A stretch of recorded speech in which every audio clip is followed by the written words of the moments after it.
High বল সুপ্রিয় গৌর ভক্তবৃন্দ, সবার চরণে আমার সহস্র কোটি প্রণাম। আশা করছি সবাই ভালো আছেন আর আমি অনেক ভালো আছি। আবারও অনেক দিন পর চলে এলাম একটা মিনি ব্লগ নিয়ে।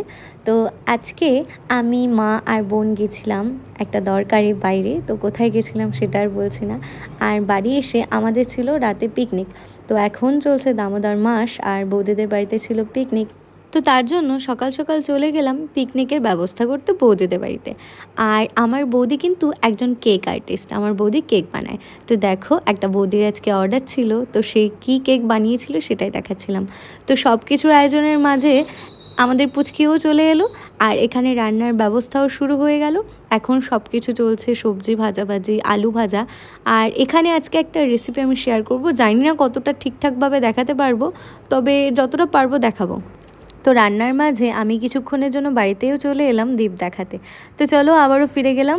তো আমরা এখানে বানাচ্ছিলাম সোয়া চাপ আর পটল আলুর সবজি। সবার প্রথম কড়াইতে তেল গরম হওয়ার পর টমেটো, আদা, কাঁচা লঙ্কার পেস্ট দেওয়ার পর চারমগজ আর বাদামটা দিয়ে ভালো করে কষিয়ে ভেজে রাখা সোয়া চাপগুলো অ্যাড করে দিলাম। তারপর ভালো করে কষিয়ে শেষে অ্যাড করে দিলাম গরম মশলা গুঁড়ো। আর হ্যাঁ, আজকে আমাদের যে মাতাজি রান্না করছে, মাতাজি রান্নায় কিন্তু সুদক্ষ। উনি খুব সুন্দর প্রসাদ বানায়। আর একই মশলাতে আমরা দুটো রান্নাই করেছিলাম। তো চলো, অনেক রাত হয়ে গেছে, এখানে আমার মায়ের ভোগ লাগানোও হয়ে গেছে, আমরা এবার প্রসাদ পাবো। তো আপনারা সবাই মহাপ্রসাদ দর্শন করুন আর ভিডিওটা কেমন লাগলো একবার জানিও। হরে কৃষ্ণা, হরি বল।